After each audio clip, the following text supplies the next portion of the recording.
gospel. The Lord be with you. And with your spirit. It is a reading from the Holy Gospel according to Matthew. Glory to you, Lord.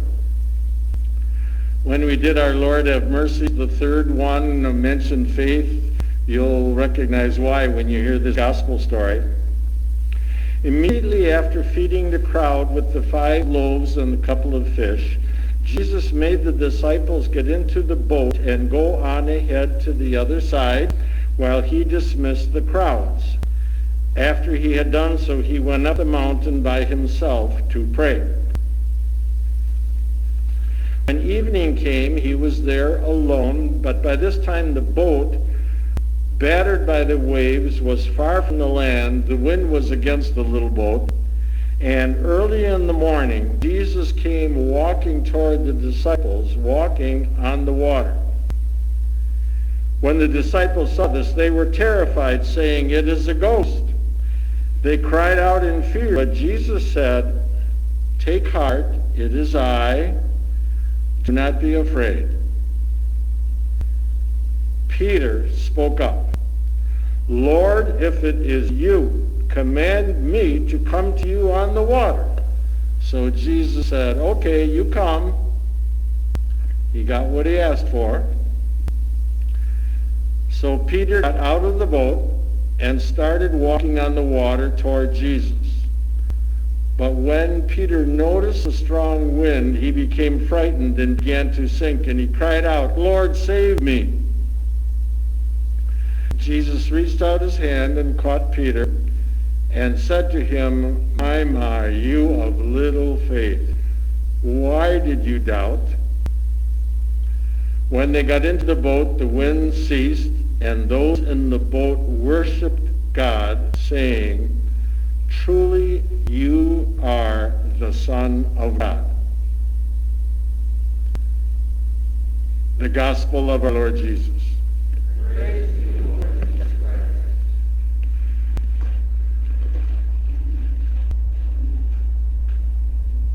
Each of the three readings is so inviting this week, but we can't do that. Decisions were made, so we're going to go with the first reading, as I mentioned.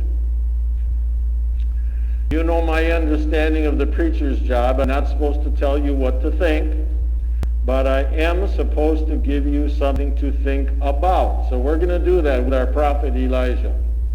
But before we go there, I want to share with you an article that I read several years ago in one of our professional journals. 3 or 4 professors in the psychology department did an experiment, and they had 2 target groups. They had 100 kids from campus in part 1 of the experiment, and then they had a different 100 kids for part 2 of the experiment. I think it was Yale, doesn't matter. And he interviewed the first 100 kids just to find out what was going on in their lives and what their worries were and what the stresses were, and so on. And it became clear to them that one of the things that was really messing up these students was that they were way too busy, had much too going on, life was far too hectic, and subset, it was too noisy. They didn't have the relief that comes from being quiet. Always noise, loud music, noisy dorms, always the radio on, or the little things in their ears, and on and on and on. And they noticed that that was contributing to the stress and strain of these kids.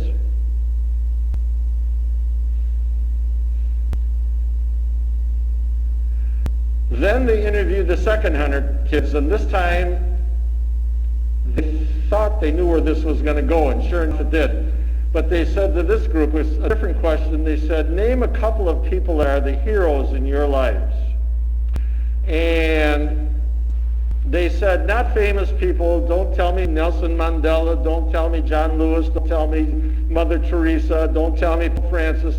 I mean the people that you interact with that really are touching you. And so they mentioned their parents and their grandparents and their girlfriends and their boyfriends and this or that professors and so on. And then the professor said to the kids, what do you like about these people? What do you admire? And again, a whole variety of things came up. But you know what? One of the things that came to the top? These kids observed and admired these people and even called them heroes because they had a certain centeredness, a certain serenity about the way they dealt with life. Not helter-skelter hectic like these kids had testified. They noticed in grandma or in certain professors that they operated out of a quiet center, a peacefulness about their busy lives. And then, of course, they wrote the article saying that these kids were pointing out negatively what these kids were pointing out positively.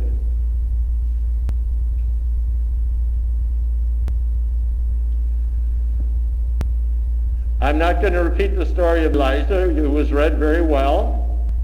He had to escape. Jezebel wanted him dead. So he hid in the cave near Mount Horeb, and then God said, come out, I want to draw a present.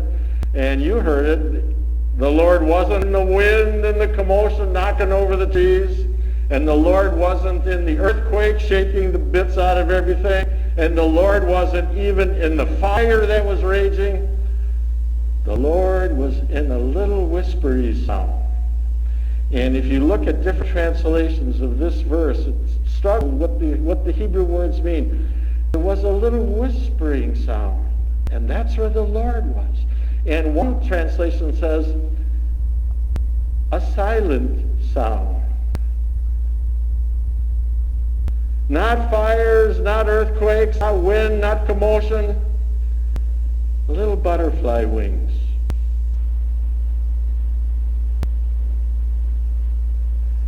Translated, Elijah, hundreds of years before Jesus, already knew these professors had to interview a couple hundred kids to write about. These kids talking about the destruction of all the commotion and noise and chatter and hoopla, and these kids admiring the people who didn't live like that, though they could have, but they were wise enough not to.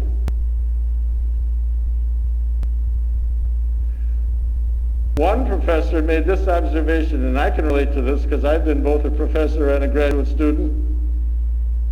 He said several kids said something that reminded me, the professor said in the article, he said several kids said something that showed me a generation gap. He said, I remember in graduate school when I had a really tough paper to do or some really heavy studying to do, I had to find a silent place. I couldn't go in the dorm where all the noise was and the music coming through the walls. He said all of that noise prevented me from serious study. He said the kids today, it's the opposite. They got to turn on the radio because they can't study with all that silence.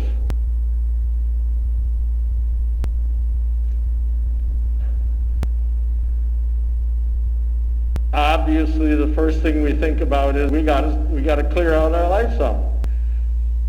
The hectic lifestyle is related to the disarraying noise. These two fit together, and the one affects the other, which is why people who live more centered are less attracted to all of the noise. So that's obvious. We got too much going on, and it shows, and we can hear it. I want to share something deeper that this one professor said in the article, and then we're done with the article.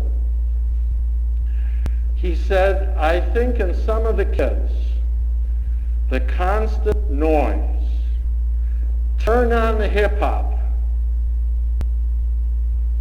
was because they didn't want to hear their own insides. Feedback from our own insides is a part of our growth in wisdom. But we get nervous about feedback. Why do you think kids get nervous the day they're going to get their report cards and have to go home and show their parents? You kids know, and I know you're super smart, nothing to worry about. Or when you have your job evaluation, even though you think you're doing pretty good, you get a little nervous, and you glance over it in an hour.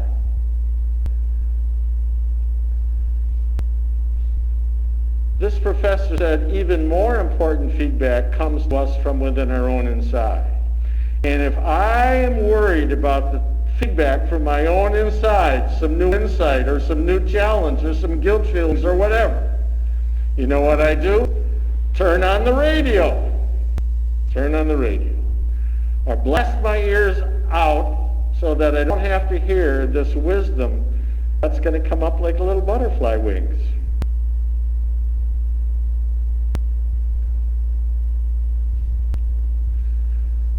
So Elijah was on to something, and as I said, he knew it hundreds of years before Jesus, before these professors interviewed these college kids. I'm going to tease you into active thought at the end with two very practical thoughts. The second one is a bit of a challenge. It sounds easy, but it isn't. The first thing that might help us in this line of thought is to recognize that when our life is constant noise, it's not only a psychological problem and physical problem, it is also a spiritual problem. I've already mentioned it's a psychological problem. People don't realize constant noise and bombardment is even a physical problem. Our blood pressure goes up, we can't sleep at night, it affects our bowel movements even, and all of the rest. Our body reacts to this onslaught. So not only is it a psychological issue and a physical issue, it's a spiritual issue. We are choosing to not let God through to us. That's why it's a spiritual issue. Here's the challenge. Can you think of one thing that you can do to break this addiction? If it's almost an addiction in our society.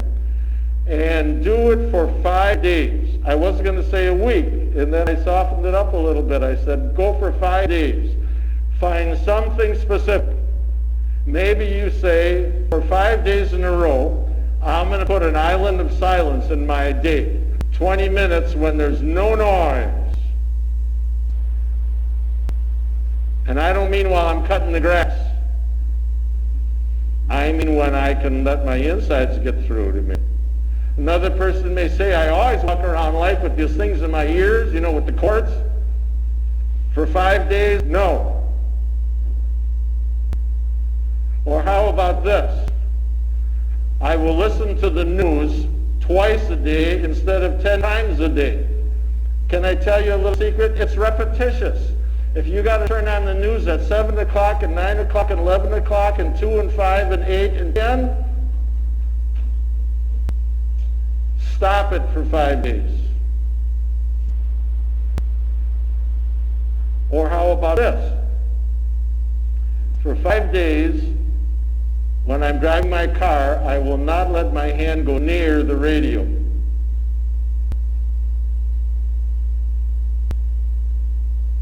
Or something specific. For 5 days. I was going to say 7, but then I said 5. I'm doing this too, so that's why I switched it to 5.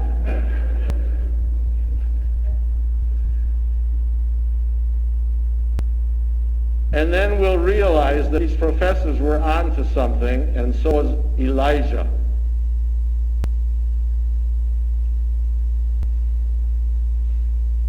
In a little silent noise, in a little whisper, not in the commotion, not in the hoopla.